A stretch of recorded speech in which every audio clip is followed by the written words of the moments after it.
Harihara Veeramallu movie. ఈ cinema నిజంగా చాలా బాగుంది. కానీ ఇది ఎందుకు ఫ్లాప్ టాక్ వచ్చిందో తెలీదు.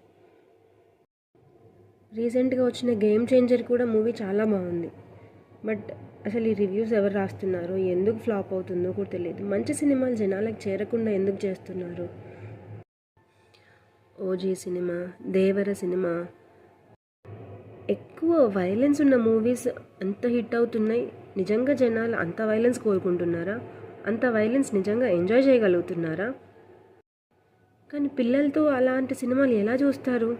ఎవరు చూస్తున్నారు? అంత వైలెంట్ మూవీస్ సమాజానికి మంచిది కాదు.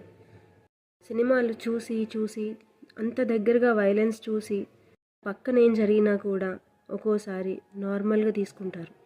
ఆ స్టేజ్కి రాకూడదు. మంచి సినిమాలు ఎంకరేజ్ చేయండి. మంచి సమాజం నిర్మించుకుందాం.